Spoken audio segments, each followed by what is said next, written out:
Assalamualaikum warahmatullahi wabarakatuh. Apa kabar anak Naomi? Semoga kita selalu dalam keadaan sehat, sehingga kita lebih semangat untuk melakukan aktivitas pada hari ini. Di video kali ini, Umi akan menerangkan tema 1, indahnya kebersamaan. Subtema 2, kebersamaan dalam keberagaman.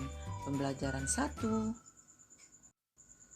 Sebelumnya kamu sudah banyak belajar tentang indahnya keberagaman budaya Indonesia. Sekarang kamu akan belajar tentang menjalin kebersamaan dalam keberagaman agama.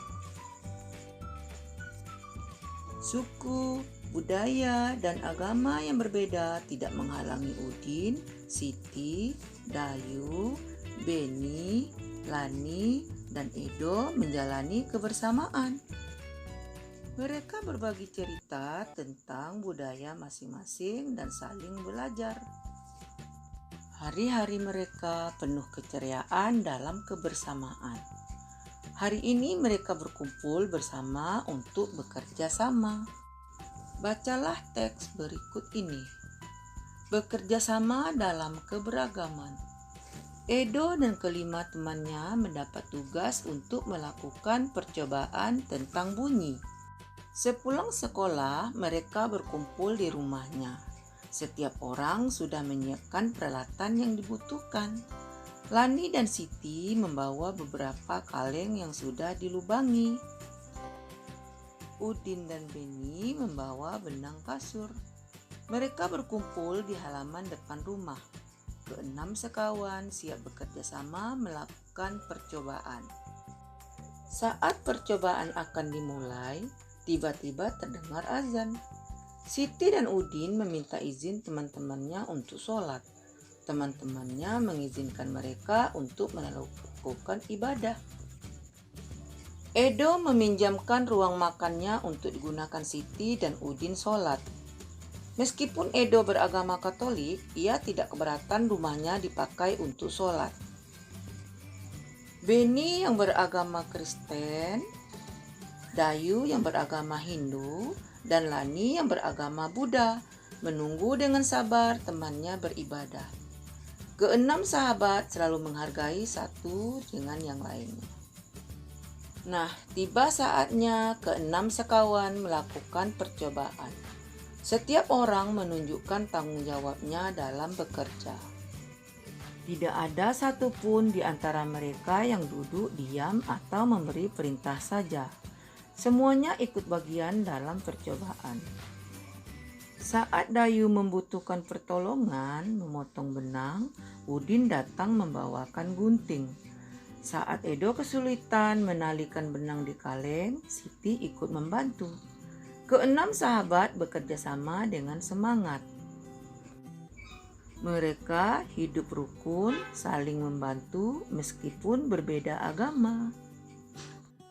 Nah, anak-anak, setiap bacaan biasanya terdiri atas beberapa paragraf yang memiliki gagasan pokok yang didukung oleh gagasan pendukung. Dari teks bekerja sama dalam keberagaman, mari kita tentukan gagasan pokok dan gagasan pendukungnya. Gagasan pokoknya yaitu tugas untuk melakukan percobaan tentang bunyi. Sedangkan gagasan pendukung, pertama, Edo dan kelima temannya berkumpul di rumah Edo. Kedua, setiap orang sudah menyiapkan peralatan yang dibutuhkan. Ketiga, Lani dan Siti membawa beberapa kaleng yang sudah dilubangi. 4. Udin dan Beni membawa benang kasur. 5. Mereka berkumpul di halaman depan rumah. Dan yang keenam sekawan siap bekerja sama melakukan percobaan. Ananda semua, bacalah paragraf kedua dan paragraf ketiga, kemudian kamu tentukan gagasan pokok dan gagasan pendukungnya. Setelah melakukan percobaan tentang penempatan bunyi, Edo dan sahabatnya juga belajar bersama tentang sumber bunyi. Mereka membaca buku yang menyatakan bahwa telinga bisa mengetahui sumber bunyi. Ayo, kita membuktikannya dengan melakukan percobaan. Ananda semua dapat melakukan percobaan ini bersama orang tua di rumah, kakak, atau teman di dekat rumah.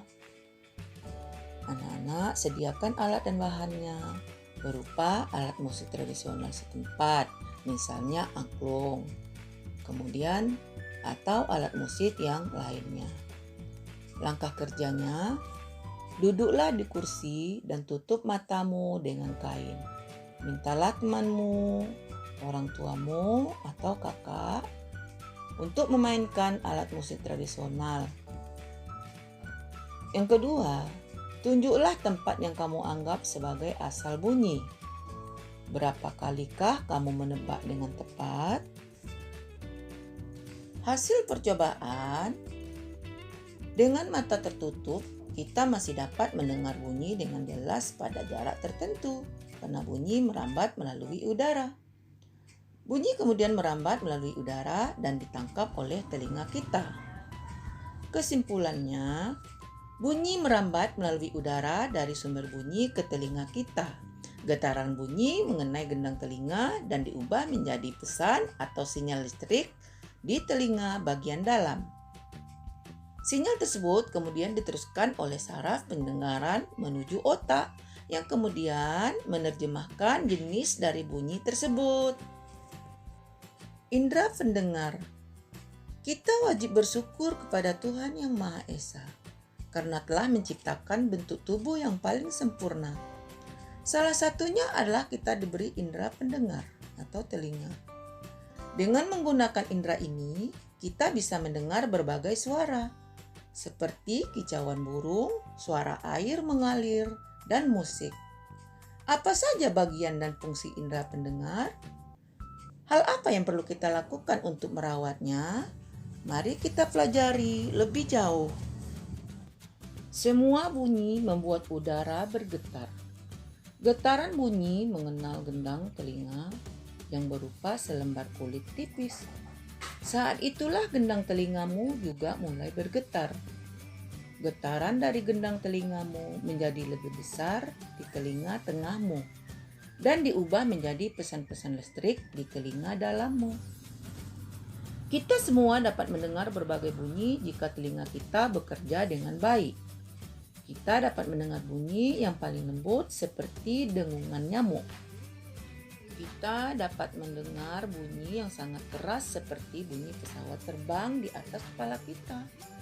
Dengan mendengar, kita dapat mengetahui berbagai hal mengenai dunia di sekeliling kita. Apakah Ananda sudah pernah mengalami gangguan indera pendengaran? Silakan Ananda tulis dan ceritakan di dalam buku tulismu. Gunakan kosakata yang baku dan tanda baca yang benar ya. Belajar dari cerita. Pak Burhan selalu memulai kegiatan di kelas dengan berbagai cerita. Bukan Pak Burhan yang bercerita, tetapi anak-anak di kelas yang bergantian bercerita. Berbagi cerita selalu dinantikan oleh anak-anak. Semua ingin memperoleh kesempatan bercerita. Pagi ini, Pak Burhan mengajak anak-anak berbagi cerita seputar Hari Raya. Sehari sebelum Hari Natal, yaitu di tanggal 24 Desember. Aku dan keluargaku berkumpul di rumah Opa, ujar Edo. Di hari itu, Oma pasti memasak makanan spesial yang jarang dimasaknya di hari lain. Papeda juga menjadi makanan spesial yang terhidang di malam Natal. Kami sekeluarga berkumpul hingga larut malam dan mengakhiri malam dengan berdoa. Nah, kalau di hari Natal, pada tanggal 25 Desember, kami sekeluarga pergi beribadah Natal di gereja. Wah, ternyata hampir sama ya seperti Hari Raya Idul Fitri, ujar Siti. Kami pun di hari Idul Fitri selalu berkumpul dan saling memohon maaf dengan kerabat dan saudara setelah ibadah di masjid. Tambahnya, iya ya, sama seperti Edo pada hari Natal. Saat Idul Fitri juga selalu ada makanan spesial, yaitu ketupat dan opor ayam. Udin menambahkan komentar Siti. Di Bali, menjelang Hari Raya Galungan, seluruh kampung selalu ramai dihiasi oleh penjor dan janur. Kami sekeluarga lebih sering pulang ke Bali menjelang Hari Raya Galungan agar bisa berkumpul dengan sanak saudara di sana. Sebelum merayakan bersama, keluarga melakukan kegiatan ibadah di pura. Atau kata orang Bali bilang, pura ya. Pada pagi hari, kata Dayu. Semua sudah bercerita. Aku juga mau bercerita. Pak, boleh ya? Hari ini banyak yang berbagi cerita. Pinta Lani. Pak Burhan dan teman-teman sekilas tertawa. Tentu saja boleh, Lani. Ayo, sekarang giliranmu bercerita, ujar Pak Burhan. Nah, kamu pasti belum pernah mendengar cerita tentang kebiasaan keluargaku di hari Waisak. Sebenarnya sih tidak banyak berbeda. Ibu dan nenekku biasanya juga membuat masakan spesial menjelang hari raya Waisak. Saat ini nenekku yang paling tua. Jadi semua keluarga akan datang ke rumahku untuk berkumpul pada hari raya Waisak. Selain menyediakan makan untuk keluarga, pada hari tersebut biasanya kami pun berbuat kebaikan bagi orang lain yang membutuhkan. Vihara, rumah ibadah kami pun dipenuhi cahaya lilin dari umat yang hadir untuk menjalankan ritual ibadah di sana. Lani mengakhiri ceritanya. Berbagi cerita memang selalu menyenangkan. Kita bisa belajar dari banyak cerita, juga belajar dari teman yang berbeda. Berdasarkan cerita yang Umi baca tadi, jawablah pertanyaan-pertanyaan berikut. Pertanyaan pertama, apakah perbedaan yang dimiliki oleh 6 sekawan menghalangi mereka untuk berteman dan bekerja sama? Ayo jelaskan. Tentu tidak. Perbedaan yang dimiliki oleh 6 sekawan tidak menghalangi mereka untuk berteman dan bekerja sama. Justru dengan perbedaan yang ada, ke-6 sekawan dapat saling melengkapi dan saling belajar. Pertanyaan kedua, bagaimana sikapmu jika kamu bermain dengan teman yang berbeda agama? Kita harus saling menghargai dan menghormati walaupun berbeda agama. Pertanyaan ketiga, ceritakanlah pengalamanmu memiliki teman yang berbeda agama. Perbedaan apa yang kamu ketahui? Bagaimana sikapmu terhadap perbedaan tersebut? Untuk menjawab pertanyaan nomor 3, di sini Umi akan menceritakan pengalaman si Udin.